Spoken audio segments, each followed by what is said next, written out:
Welcome to Modern Aikidoist Podcast. Please help by liking, subscribing, and sharing this podcast if you're watching this on YouTube or BitChute. These are all free and help out a great deal. Word of mouth is how shows like this reach more people who are interested. Another way you can support this podcast is by way of a PayPal tip jar.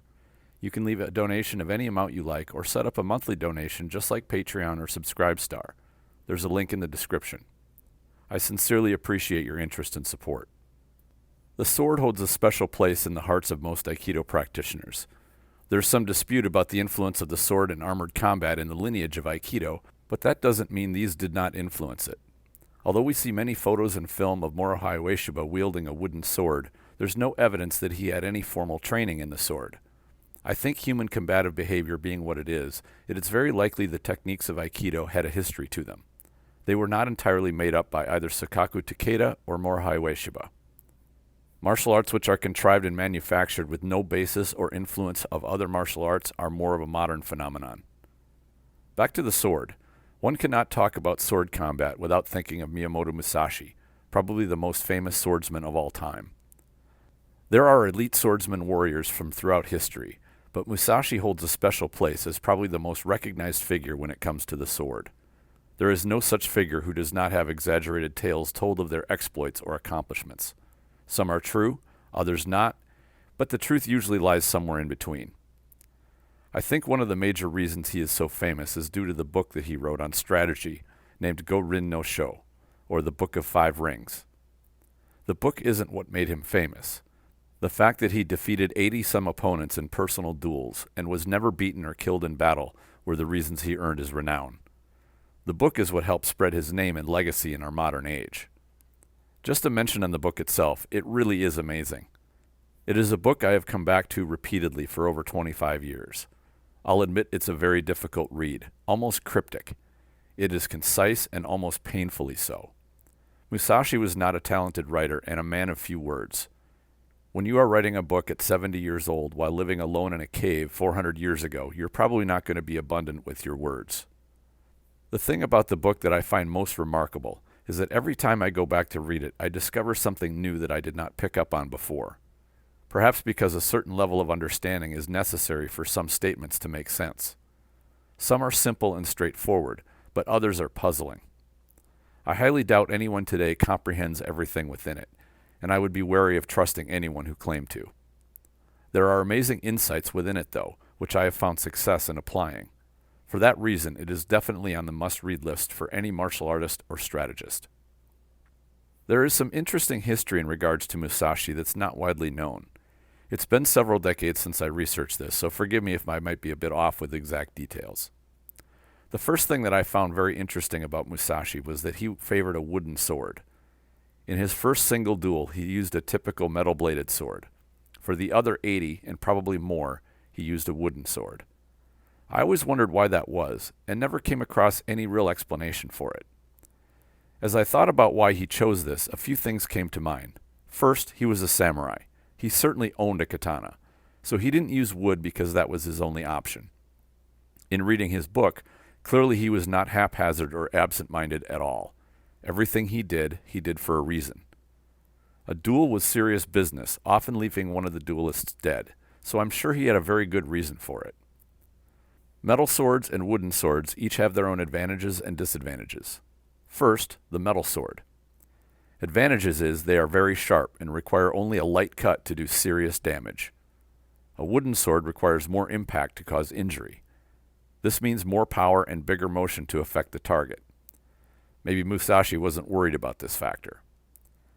Weight is similar, and perhaps the wood was just a touch heavier.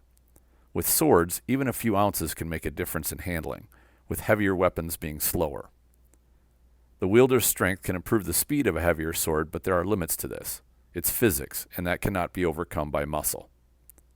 A metal sword can also do what the wooden sword cannot do well, which is kill quickly with a thrust. A thrust with a katana to just about anywhere on the body would be devastating. With a wooden sword, it would take a thrust to the eyes or perhaps throat to have much of an effect.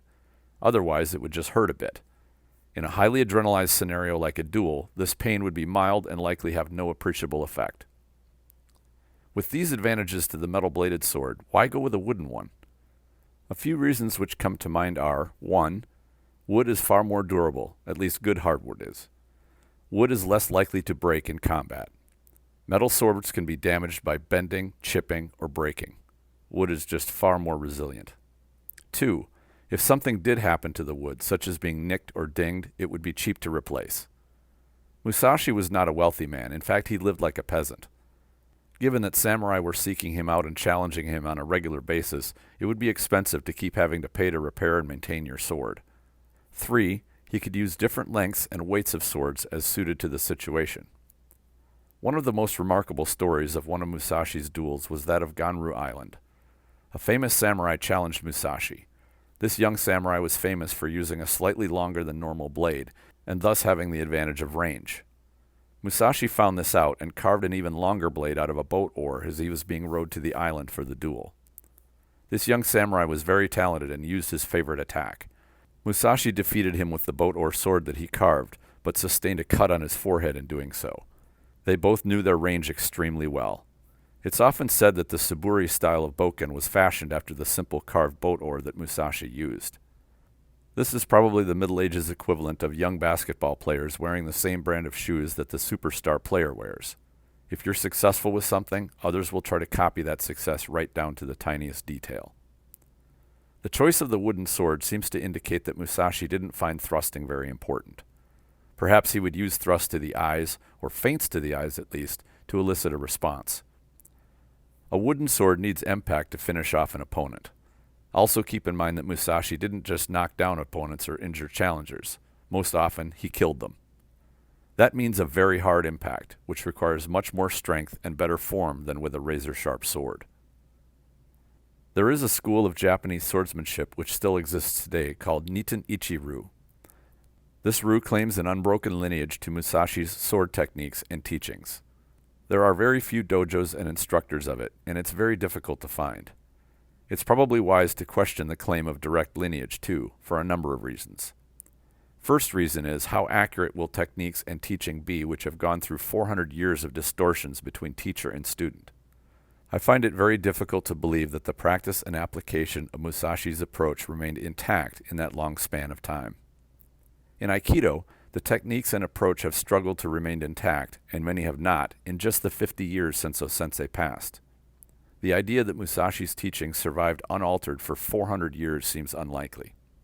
I think that there are certainly valuable things to be learned from what remains, though. I've seen some interesting concepts from a few modern-day practitioners, but don't have enough exposure to do a full analysis. The second reason to be cautious of the claim of direct lineage is what plagues martial arts of all kinds: political strife. Organizations split and conflict over all kinds of things, including interpretations over what details of technique or approach are correct. How can we pick through this to find out which one Musashi would endorse? We cannot. The third reason is that unfortunately in the martial arts world, charlatans make claims which have no basis in fact whatsoever. They have a perfect scam here, in that who can disprove a claim of lineage? You cannot prove a negative, so they are largely protected by someone calling them out on their claim. It's a fundamental truth that extraordinary claims require extraordinary evidence. What possible evidence could someone provide proving an unbroken line to Musashi? Virtually none. Certificates are about the only thing we can do, but these can be faked very easily, and even if they are true, are there enough certificates to establish a lineage back to Musashi? Definitely not. Herein lies the danger of seeking out attachment to a name or a personality, especially one which is dead or has been for 400 years. Even 50 years is far too long. Instead, look to what those people left and do the best you can to study and make what you find work. As Bruce Lee said so eloquently, absorb what is useful, discard what is useless, and add what is specifically your own. We can attempt to absorb what we are shown that a previous master used successfully, but be ready to move ahead with it. Do not linger in trying to make something work which shows little promise. It just might be that what you are shown did not actually come from the previous master, but is a variation which is not accurate to what he did. You must find what works for yourself. Back to Musashi. One thing I noticed is that in many Musashi movies, he's often portrayed as the pristine samurai, his hair neatly tied in a top knot and his clothing impeccable. This, I think, is a reflection of the Japanese infatuation with aesthetics. They admire beauty to a great degree. Unfortunately, this is a completely inaccurate portrayal of Musashi. There are a couple of movies who show him more accurately.